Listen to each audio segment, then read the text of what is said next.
श्रीराम जय जय राम. सद्गुरू श्री ब्रह्मचैतन्य गोंदावलेकर महाराज यांची प्रवचने म्हणजे जणू वेदमंत्रच. श्री महाराजांनी प्रत्येक दिवसाच्या प्रवचनाबरोबर बोधवचनही सांगितले आहे. या बोधवचनांचा विस्तार एक तत्वनाम या पुस्तकात लीलया स्पष्ट केला आहे. लेखक आहेत रामभक्त श्री रम भ कुलकर्णी. या श्री रामनाम मंत्रित पुस्तकातील आजच्या बोधवचनाचे अभिवाचन मी डॉक्टर सौ शिल्पा कुलकर्णी तुम्हा सर्व भक्तांना सादर नमस्कार करून करीत आहे. आज दिनांक 28 ऑक्टोबर. आजचे बोधवचन. उपासनेचा हेतू असेल तर तो राम आपल्या पाठीमागे उभा आहे ही भावना उत्पन्न करणे हा होय. श्रीराम. देह जिवंत असण्याचे लक्षण म्हणजे प्राण आहे. त्याप्रमाणे भगवंत आहेच ही भावना किंवा श्रद्धा म्हणजे उपासनेचा प्राण आहे. भगवंताच्या अस्तित्वाविषयी यत्किंचितही संशय नको. गीता म्हणते, संशयात्मा विनश्यती. निसंशय श्रद्धेने साद घातली तर प्रभू धाव घेतो. द्रौपदीचे तसेच झाले. फक्त भगवंताचाच एकमेव आधार आहे असे म्हणून द्रौपदीने धावा केला आणि कृष्णाने तिची लाज राखली. उपासना संशयातीत हवी. श्री समर्थ म्हणतात, संशयाचे ज्ञान खोटे, संशयाचे वैराग्य खोटे, संशयाचे भजन वोखटे निर्फळ होय. व्यर्थ संशयाचा देव, व्यर्थ संशयाचा भाव, व्यर्थ संशयाचा स्वभाव सर्व काही. श्री समर्थ यावर उपाय सांगतात. संतांची गेली या शरण, संशये तुटते. राम आपल्या पाठीमागे उभा आहे असा संतांचा दृढ विश्वास असतो.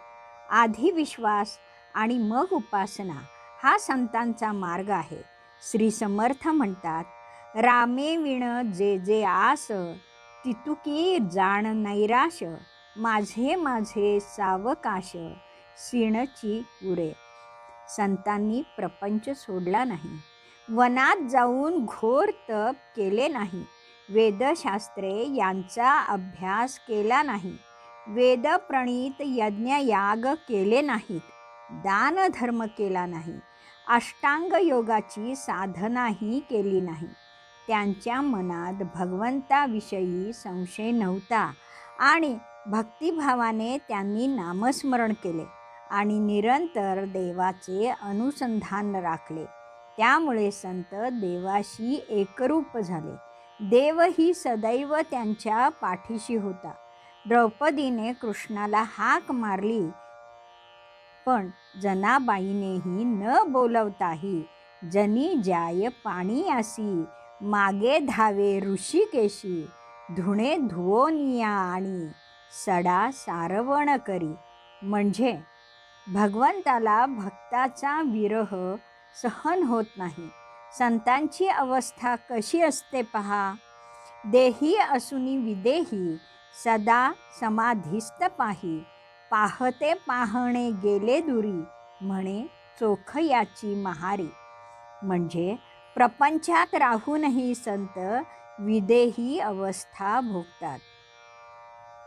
अर्जुन हा श्रीकृष्णाच्या सानिध्यात होता, पण कर्तव्याचा विसर पडून तो मोहग्रस्त झाला. म्हणून कृष्णाने कर्मयोगाचा उपदेश गीता सांगून केला. उद्धवाची अशीच अवस्था झाली म्हणून त्याला 11 स्कंधामधून ज्ञानयोग सांगितला. कुठल्याही संताला भगवंताने असा उपदेश केला नाही, कारण भक्त आणि भगवंत यांच्यात अद्वैत आहे. म्हणून माऊलीच्या मुखाने भगवंताने पुन्हा गीता सांगितली आणि नाथांच्या मुखाने भागवत सांगितले. भगवंतावर असीम श्रद्धा ठेवून अखंड नामस्मरण हीच संतांची उपासना आहे. प्रतिकूल अशा राजकीय सामाजिक परिस्थितीतही संतांनी भगवत भाव जागवला.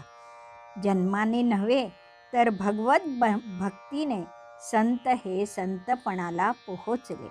कबीर म्हणतो, साधूला जात नसते.